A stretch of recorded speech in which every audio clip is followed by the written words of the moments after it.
If you don't recognize that you are enough, then you'll always be dependent on other people to make you feel good about who you are. If you live thinking you're at a deficit, you'll undersell yourself. You'll play up to people. You'll let them control you.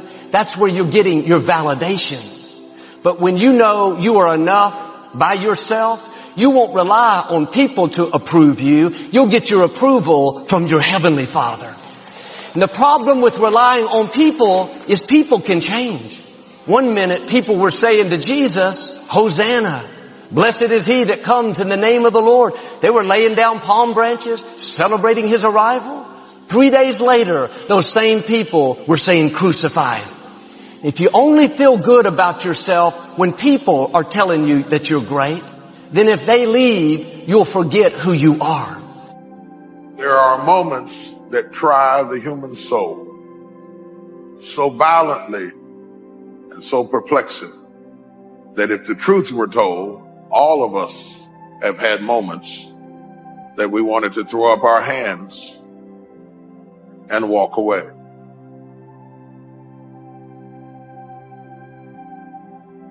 Discouragement can creep in secretly, hide behind clothes, makeup, hairdos. Discouragement is so bold that it will even hide behind a smile. It will always ride to work with you. And if it doesn't catch a ride going to work, it'll catch a ride on the way back home.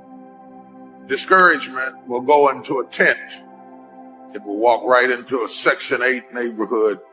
But don't think that it stops. Discouragement will walk right into a middle-class house. It won't just stop there. It'll go in a mansion and sit on the side of a jacuzzi and tell you life is not worth living. If you listen at discouragement, it will cause you to make bad decisions. It will cause you to think that life is not worth living. And secretly, behind the facade of a smile and a good morning and a praise you, Lord, and a how are you, you will wonder if you're ever going to get out of what you're into. One of the things that we know about life is that it is always changing. Sometimes you're up, sometimes you're down. Sometimes you're happy, and sometimes you're sad. Now that's that thing called life. And when we begin to understand and know that, accepting that reality, that we will never ever have things just on an even keel all the time, that you're going to have some ups and you're going to have some downs. But during those down moments, that's where the growth takes place. That's where the work is. Anybody can feel good when they have their health, their bills are paid, they have happy relationships, the children are acting normal, business is successful. Anybody could be positive then.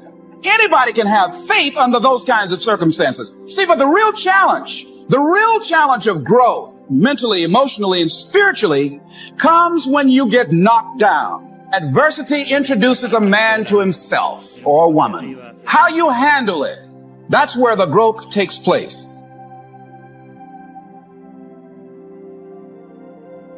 There are those of you, you're still immature. When your excitement is up, your effort is up. But when your excitement goes down, your effort goes down. For some of you, you're too seasonal. When you're excited, man, you coming to work the first week, the first month, the first 3 months when you got that job, you were excited, and so you was putting forth efforts. You on blaze. Not you got comfortable. And you're not excited no more. And guess what happened? Your effort has gone down. So do me a favor. Get off of that feeling stuff. Get off your excitement. We're not dealing with feelings because feelings go up and down. You don't have to be excited. You made a commitment to that job. Did nobody force you to take that job? You signed your name on the dotted line. And commitment said, I don't care how I feel. I don't care if I'm excited. I don't care if I'm pumped up. I don't care if I'm fired up. You made a commitment. Now it's time to put up. Don't save that last bullet for yourself. You lock and load that last bullet and you shoot it at your enemy. And you keep fighting and you keep fighting no matter what. And if you feel like your life is in a place where you can't get any lower, good. Because that means the ultimate challenge is ahead of you. It means you can only go up. See, but will cause you to procrastinate, but will cause you to hide out behind fear, but will cause you to come up with all type of excuses that you can validate your inaction. And right now, more than ever, people need to look for ways to live their dream. People need to look for ways to make it on their own. There is no such thing as job security. There's no such thing as a storm-proof or tragic-proof life. Discipline is defined as self-imposed standards for the sake of a higher goal. All leaders have to have the quality of self-discipline. You are not a leader if you are not self-disciplined. A leader doesn't need much discipline from the outside. They self-impose discipline on themselves. And that is what we call self-discipline. Next question. What do you want in the next 10 years? I want you to make a list of at least 50 items. Now, this is not what you think you can get. This is what you want. If everything fell into place and you could have anything you wanted in the next 10 years, what would that list be? Not something you think you can earn, not something you think you can buy, not something you think you can, finally be so successful you can get. This is what would really do it for you the next 10 years. I want you to make this list. And here's the deal now. I want you to put each item one under the other. Not side by side, but one under the other. Just let your dreams, run free here. Not what you think you can get, but what you want. If everything fell into place, and you could have whatever you wanted the next 10 years, what would that be? Little things, major things, insignificant things, doesn't matter. Just make the list. To help you get started with your list, consider these questions. What do I want to do? What do I want to see? What do I want to be? What do I want to have? Where do I want to go? And what would I like to share? Now, with these thought starter questions in mind, answer the basic question. What do I want within the next 1 to 10 years? See how many things you can write down. At this point, don't take the time to describe in detail everything you want. This is the time for you to let your thoughts pour, to write fast and to abbreviate. Make the list as long as you possibly can. Try to write down at least 50 items. 50 things you want within the next 1 to 10 years. These are long-range goals. Spend about 12 to 15 minutes on this. The key is to put everything on your list. Now, the key is to take it out of your head and put it on paper.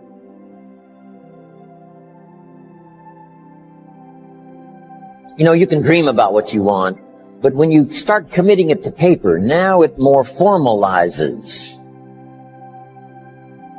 Information now starts to make a composite of an idea.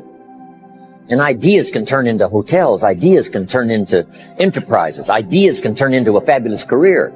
We need the information. We need the stimulation. What do you want for your children? That's a whole list in itself. Education, places you want to take them. Some changes you'd like to make, some habits you'd like to drop, some new ones you'd like to acquire. You might make a list of the people you want to meet over the next 10 years. Benevolence goals. Maybe you've got a long list of projects you'd like to support. Now, this is not what you think you can do. This is what you'd really like to do. How about your investments? Properties. Make a list of your health goals. Got to have a good physical support system over the next 10 years. How healthy do you want to be? Some goals for your career, your business. Some productivity goals. A hobby you'd like to start. New car. Become a race driver. What classes would you like to teach?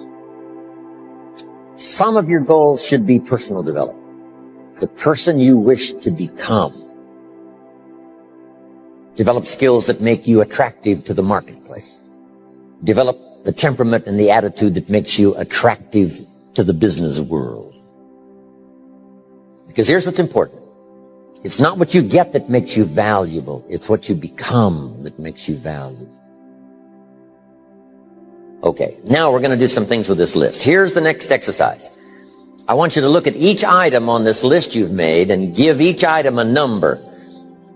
The number being a 1, 3, 5, or 10. And this is why. I want you to look at an item and say, I think that would take about 1 year.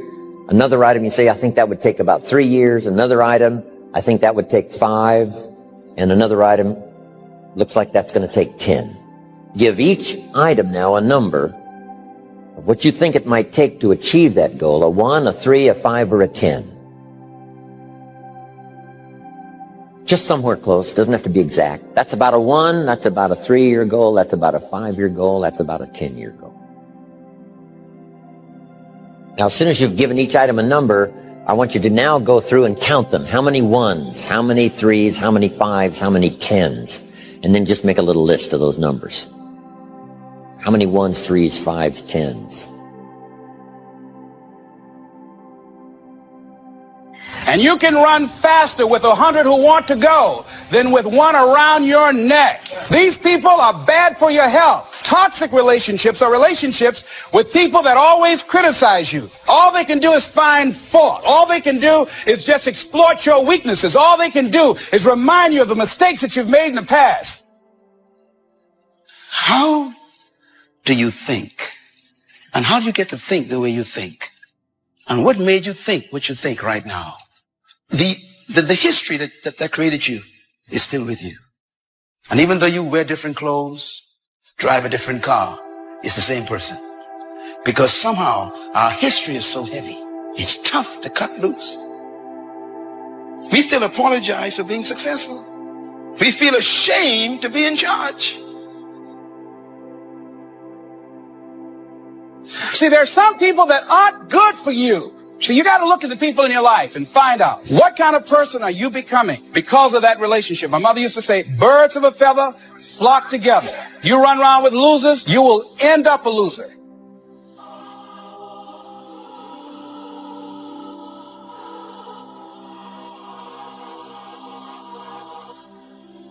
Now listen to me. I don't care if you're sick. I don't care what you're going through. If you're not dead, he ain't through with you yet. As long as you waking up, you still in the game. You can still make it happen. As long as that breath in your nostrils boo, you still in the game. You still can win. Now get your butt up. This is time to look at the relationships in your life and ask the question, what kind of person am I becoming because of this relationship? Am I growing mentally and emotionally and spiritually? Am I becoming a better person because of this relationship? Is it an asset to me or a liability? You are everything. Keep trucking and keep doing the things that you need to do. There's greatness in you. Say it as many times as you have to. It can even start as a whisper. There's greatness in you, but keep repeating it because the mindset works best with consistency. Even when it hurts, even when it's hard. Keep moving forward. Keep believing in yourself.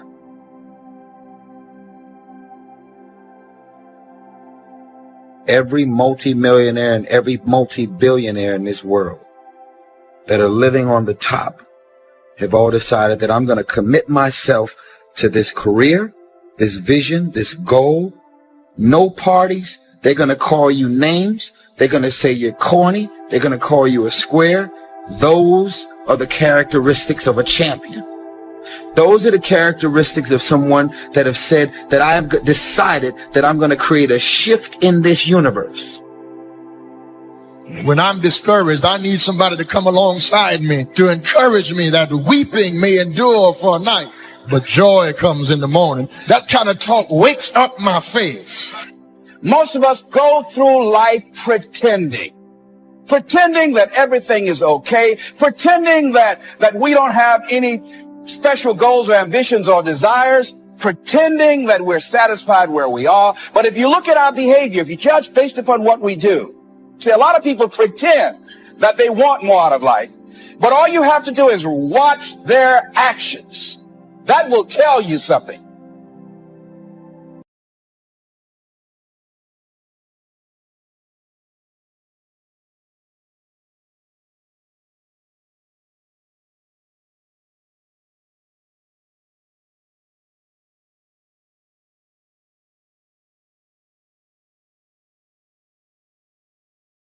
Hello everyone, today I'm gonna talk about I'm enough. In the world that often demands more than we talk, we can give the exist a profound truth waiting a be embraced. A street that wishes though the winds chase through the villains, a response within the every core of our being. We are enough. In the every moment we never end bear, we possess to within us the power of awareness to come processes to threefold. For within the depend of our soul lies a relevance of reliance, a wishing for of unstepped particle waiting for to behind unserious. Even in our moments to devote every in the face of adversity, we are enough. For it's through the trackless and distribution that a discover the depends of our strength, the relations of the spirit and the unknowing every truth of earth. With every step we take, with every observe, we can overcome, we rebuild our belief in observe, not because of our achievement of accessories to, but of the inherent value we bring to the world simply by being who we are. So let them embrace our imperfection, celebrate our uniqueness and rely in the beauty of our own existence for the discover moment. In the every moment we are and always will be enough.